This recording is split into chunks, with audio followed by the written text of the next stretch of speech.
Hey everybody, thanks for all the engagement. Daily vlog, just checking in. It's March 1st, first of the month. Remember the old Bone Thugs Harmony? Can't forget that song. That every time it's the first of the month, I will always sing that tune. Wake up, it's the first of the month. If you don't know that song, check it out. It's old school 1990s, because that's when I graduated high school. So that's who I am.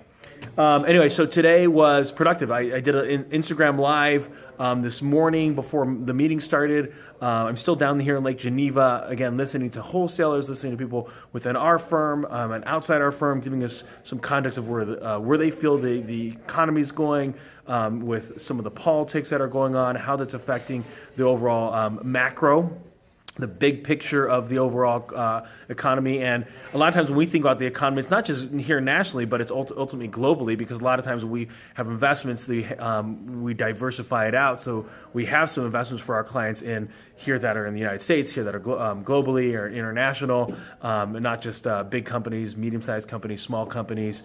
You start getting into alternatives and things that are unique. And so just a great meeting. So this morning, though, I did Instagram Live because I'll be doing a presentation on Friday, and so I wanted to practice that presentation on networking and talking about the value of networking. And the way that I publicly speak is I maybe have like a note card, but I basically have a mental outline of where I want to take the conversation, and then based on the engagement or the looks of the audience, I can kind of know where I'm going.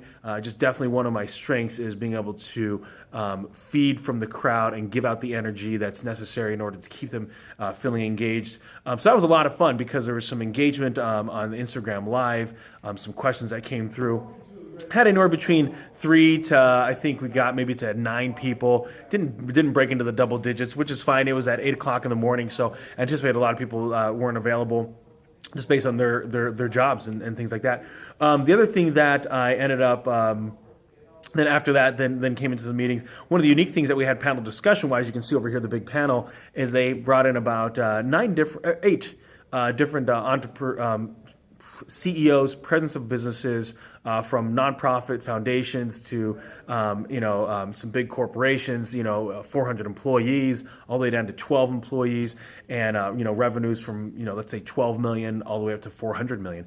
And so it's interesting to see like their take on our role as financial advisors and their candid response to how they like to be approached. It's a relationship game, referrals, the struggle of attracting and retaining their top key employees and attracting really good talent. And one of the ladies did bring up the struggle of dealing with millennials when it came to overtime. I did share with one of the gentlemen that they were talking about culture and selling the culture, and I said, well, how are you afterwards I spoke with him, how are you selling culture? Because I saw you have a Facebook page, and he does something unique during St. Patty's Day with giving out pounds of corned beef, and I said you should videotape that and post on your Facebook and hashtag millennials, and that should attract people to that post and give them a glimpse of what your culture is like, because you can't just say you have culture.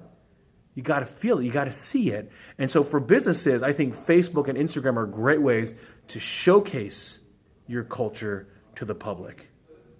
Have a fantastic day, everybody.